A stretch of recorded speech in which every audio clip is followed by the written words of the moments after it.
No gold is not in her. She's a dime. All right, so there's not a lot of things to buy out there right now. We're in the middle of a panic, all that sort of thing. The estate sales, the auctions, they've all been closed down. You really can't go out very much. There's no food service at restaurants unless you're going to get takeout.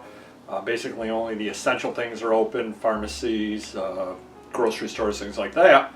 And it's only been a couple of days now, and I'm jonesing for a buy. Just, I gotta buy some, I gotta buy some.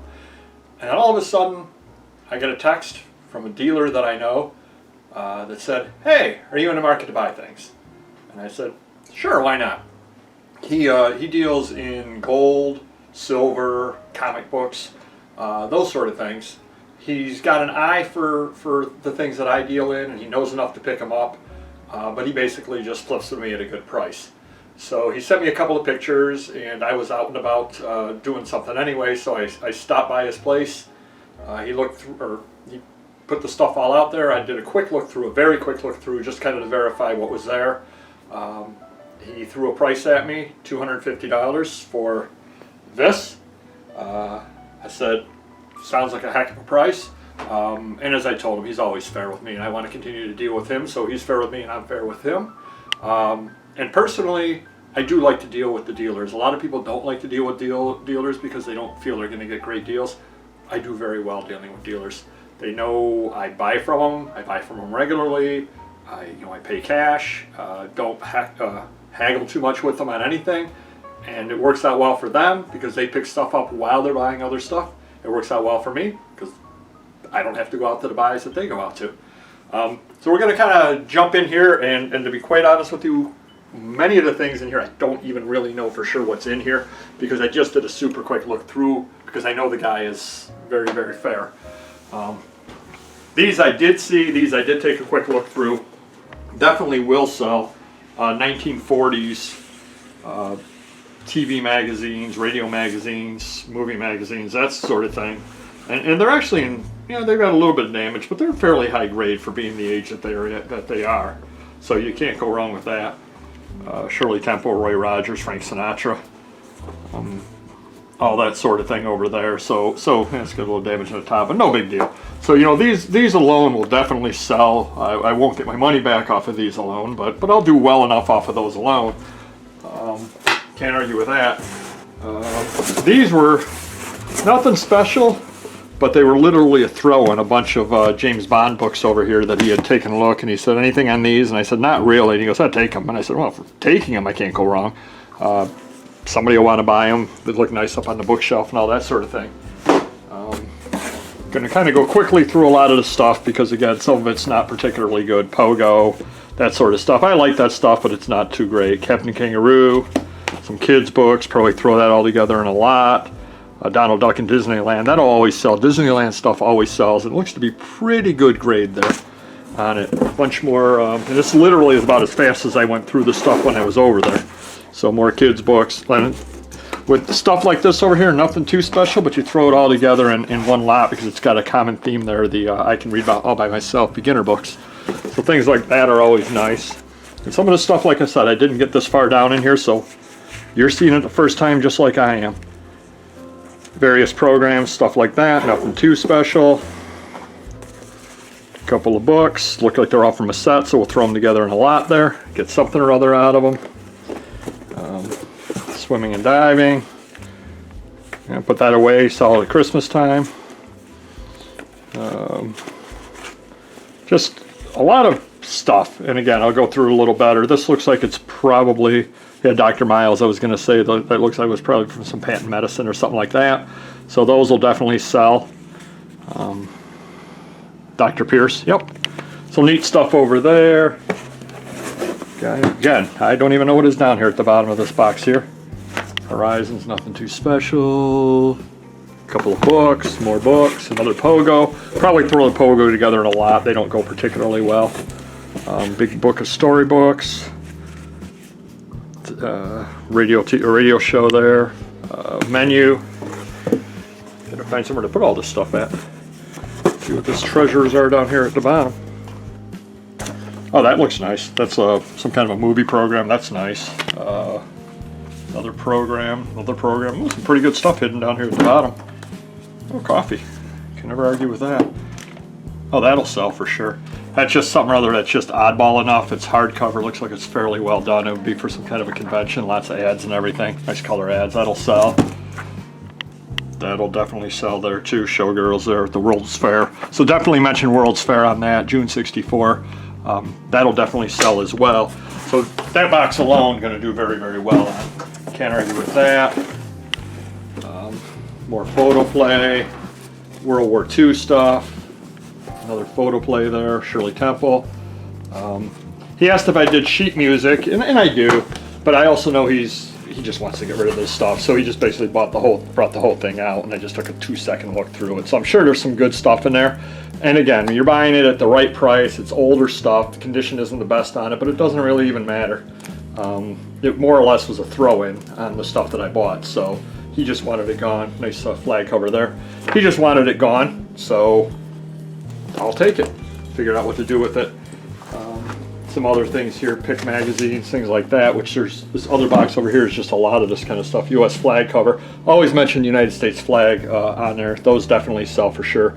Condition's not the best on these, but people still want them. A bunch of Mad magazines. This one over here is one of the better ones. They were celebrating John F. Kennedy for winning the election, so that's pretty good. Oh wait, I mean they were celebrating Richard Nixon for winning the election. Oh wait, it's pretty funny there that they did over there.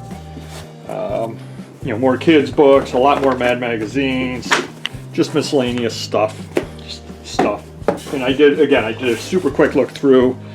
You know, old Spider-Man, Doctor Who, another Spider-Man.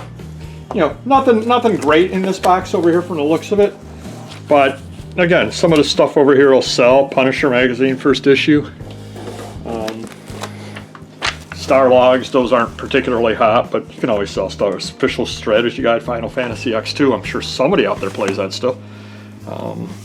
Just stuff, just a lot of stuff. And again, a lot of this stuff here is the first time that I'm seeing it because I did not really look through it in the store because I didn't find any reason at all to do so. Because again, I knew his prices were always right. Survival Guide, that probably sell nowadays. More Star Logs. These actually I did see earlier. These are pretty neat. I got to do a little more research on her. 1956 football cover, various things like that, and then these I think were really neat. 1950s The Exchange from the New York Stock Exchange. Never had them before. I'll probably throw them all together in one lot here unless I see something of interesting. But again, you don't see stuff like this very often, and people out there do collect stock exchange things. So you just throw it in a lot. You do your research on it. I mean, that's really cool there with the atomic age cover and sort of thing. You do your research on it, and who knows? I mean, it might be a $50, $75, $100 lot right there. I'll have to look into it. Daily Bugle. And then one very important thing is when you see all these various teen magazines, always go through them because these tend to have Batman and Robin right on the cover. I think I know somebody that collects that. Maybe you'll see this in a future video sitting atop the Bat Horse. But always go through the teen magazines because a lot of times they came with posters and all that sort of thing. And they'll be missing the posters, or the kids will like cut a picture out and put it up on the wall and that sort of thing. So teen magazines, always go through unless you're buying them in a bulk lot like this.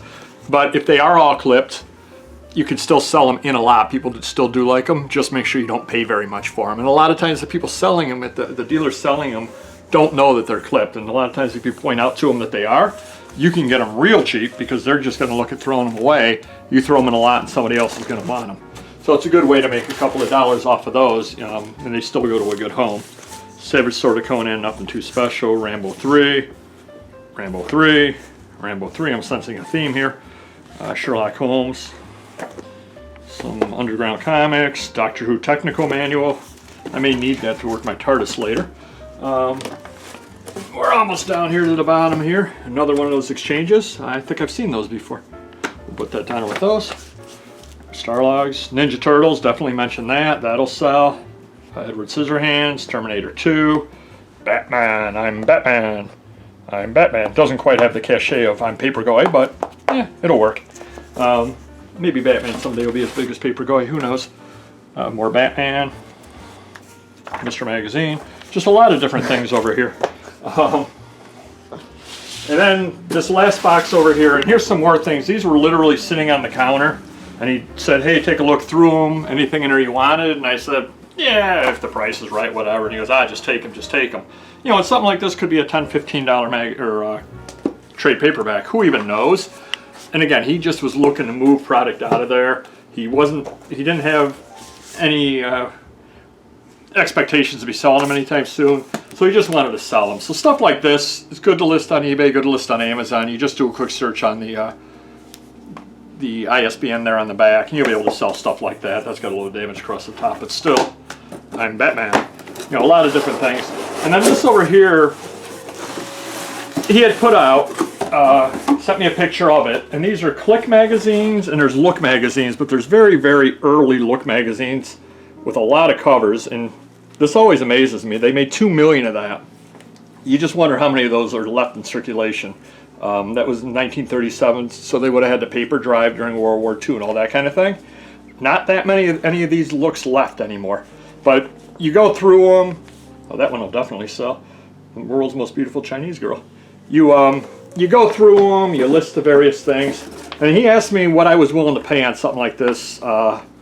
He said $2 to $3 each, and I said, closer to $2. And so from somewhere like here on down, he counted them up, and he came up with 75 of them. And then he said, well, that one he didn't count, because he said, well, this other pile over here's got tape on them and things like that. Those are free.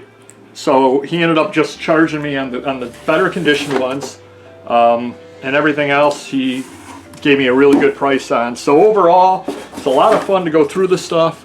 I made him happy. I'm happy. Mrs. Papergoy's probably a little less happy, but gonna get all this stuff listed over here, and we'll see it, I'm sure, in a future sold video.